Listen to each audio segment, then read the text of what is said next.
કવાંટ તાલુકાના બડૈયા, રૂમડિયા અને કરંજવાંટ હાઈસ્કૂલ ખાતે ટીબી જનજાગૃતિ કાર્યક્રમો યોજાયા। આરોગ્ય શાખા છોટાઉદેપુર મુખ્ય જિલ્લા આરોગ્ય અધિકારી ડોક્ટર પાઉલ વસાવાની સૂચના તથા જિલ્લા ક્ષય કેન્દ્ર છોટાઉદેપુર જિલ્લા ક્ષય અધિકારી ડોક્ટર BM ચૌહાણના માર્ગદર્શનથી ટીબી જનજાગૃતિ અભિયાન અંતર્ગત સરકારી હાઈસ્કૂલ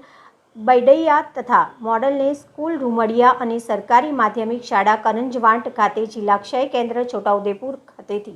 વાલસિંગભાઈ રાઠવા સાથેની ટીમ દ્વારા સમુદાયમાં ટીબી રોગ વિશે જાગૃતતા આવે તે માટે હાઈસ્કૂલના વિદ્યાર્થીઓને ટીબી રોગના લક્ષણો, તપાસ અને સારવાર વિશે વિસ્તૃત માહિતી આપવામાં આવી હતી। તેમને જણાવ્યું હતું કે ટીબી એક ગંભીર બીમારી છે, પરંતુ નક્કી કરવામાં આવેલા સમયગાળાની નિયમિત રીતે સારવાર લેવાથી તે મટી શકે છે અને ગુજરાત આરોગ્ય વિભાગના સરકારી દવાખાનામાં તેની તપાસ અને સારવાર જેવી સેવાઓ વિનામૂલ્યે ઉપલબ્ધ છે। તપાસ અને વિનામૂલ્યે મળે જ છે, તે ઉપરાંત દર્દી સારવાર દરમિયાન સારો પૌષ્ટિક આહાર લઈ શકે તે માટે સરકાર દ્વારા સારવાર શરૂ થયા પછી સારવાર પૂર્ણ ન થાય ત્યાં સુધી દર્દીના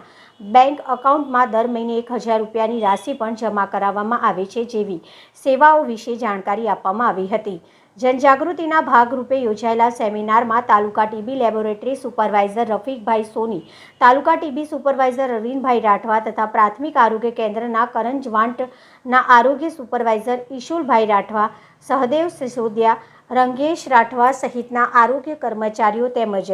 સરકારી માધ્યમિક શાળાના બડૈયાના ઇન્ચાર્જ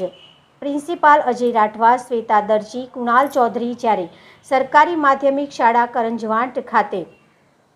રોહિત રાઠવા, પાર્થ ખત્રી તથા મોડેલ ડે સ્કૂલ રૂમડિયા ખાતે રાહુલ પ્રજાપતિ, અંકિતા ગાંધી સહિતના શિક્ષકો ઉપસ્થિત રહ્યા હતા। જિલ્લા ક્ષય કેન્દ્ર છોટાઉદેપુરના જિલ્લા ક્ષય અધિકારી ડોક્ટર BM ચૌહાણ સાહેબના માર્ગદર્શન હેઠળ કવાંટ તાલુકાના બૈડિયા સરકારી માધ્યમિક શાળા તેમજ મોડલ ડે સ્કૂલ રૂમડિયા તેમજ સરકારી માધ્યમિક શાળા કરંજવાંટ ખાતે એક ટીબી જનજાગૃતિ કાર્યક્રમનું આયોજન કરવામાં આવ્યું હતું, જેમાં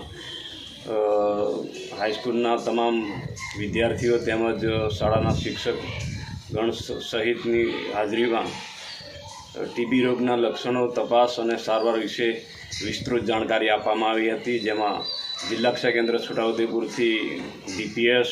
કવાંટ તાલુકા ટીબી સુપરવાઇઝરો, આરોગ્ય સુપરવાઇઝરો સહિતના ઉપસ્થિત રહી વિદ્યાર્થીઓને ટીબી રોગ વિશે જાણકારી આપવામાં આવી હતી। વાલસિંગભાઈ રાઠવા, જિલ્લા TBSI છોટાઉદેપુર।